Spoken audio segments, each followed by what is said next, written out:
سردیوں کا موسم تھا دوستو، ایک چھوٹا سا واقعہ سنیے، شاید کہ اتر جائے کسی دل میں میری بات۔ 40 سال کے میچور پڑھے لکھے لوگ فش کھا رہے تھے۔ اچانک سے ایک بزرگ آ کے رکے۔ انہوں نے ان میں سے ایک شخص کو کہا، بھانجے، میں تمہاری والدہ کو تمہاری خالہ کی طرح چھوڑ کے آیا ہوں۔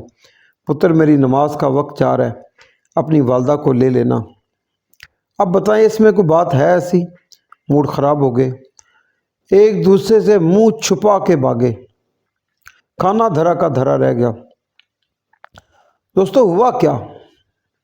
ہوا یہ، تھوڑی دیر پہلے ان میں سے ایک شخص کے یہ ماموں، یہ بزرگ جو رکے تھے، موٹر بائک پہ پیچھے خاتون کو، یعنی اس بچے کی والدہ کو بٹھا کے جا رہے تھے، اور اس نے بغیر سوچے دور سے دیکھ کے کہا، اپنے دوستوں سے مخاطب ہو کے کہا کہ میرے مامے دا سر دیکھو، چٹائے دے کرتوت دیکھو، پتہ نہیں پیچھے کون بالیا تے کتھے لے چلے۔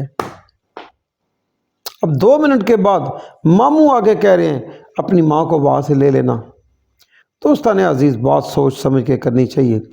نادانی میں بغیر سوچے سمجھے کسی پہ تہمت لگانا بالکل ایسا ہی ہے جیسے تلواریں ہوا میں اچھال دی جائیں، یقیناً وہ پلٹ کے آئیں گی نا، ہمارا ہی سر لے جائیں گی۔